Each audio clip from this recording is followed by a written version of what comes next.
আতশবাজি ফুটিয়ে সম্ভবত কেউ এদেশে চলচ্চিত্রের সূচনা করেন, এটাই প্রথম। এজন্য অসংখ্য অসংখ্য ধন্যবাদ ইকবালকে। ইকবাল আসলে নতুন নতুন আইডিয়া আমাদের দিচ্ছে, চলচ্চিত্রে দিচ্ছে, আমরা সেই আইডিয়া নিয়ে এগিয়ে যাব। আমি এই ছবিতে অভিনয় করেছি, স্বভাবতই অনেকে ভাববেন আর এই মঞ্চে এসে, ইকবালের মঞ্চে এসে, রিভেঞ্জের মঞ্চে এসে কেউ খারাপ বলবে না ছবিটাকে, সবাইকে ভালো বলতে হবে। আমি অভিনয় করেছি, আমাকেও ভালো বলতে হবে। তারপরও বলি, একেবারে অন্তরের অন্তঃস্থল থেকে বলি, আমার ছবিটি ভালো লেগেছে। আমি সেন্সরে যখন দেখেছিলাম সত্যি আমার ভালো লেগেছিল। এবং রোশানের অভিনয়ের রোশানের শুরু থেকে আমি জানি রোশানের অনেক পরিবর্তন হয়েছে। রোশানকে অসংখ্য ধন্যবাদ।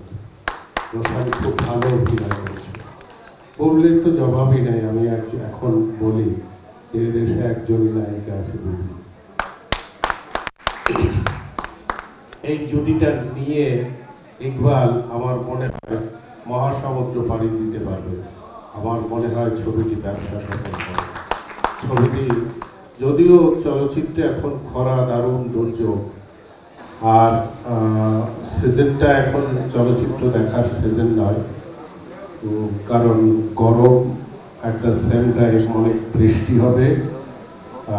সেই হেতু চলচ্চিত্র দেখার সিজন এটা না, চলচ্চিত্র দেখার সিজন আরও 2-3 মাস পর।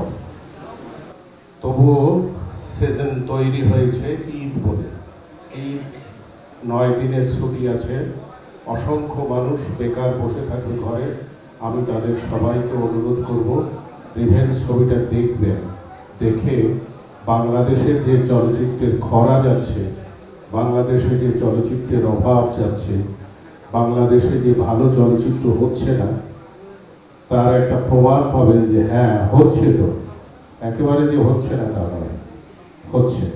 ইকবালকে অসংখ্য ধন্যবাদ। ইকবাল বেঁচে থাকুক অনেকদিন।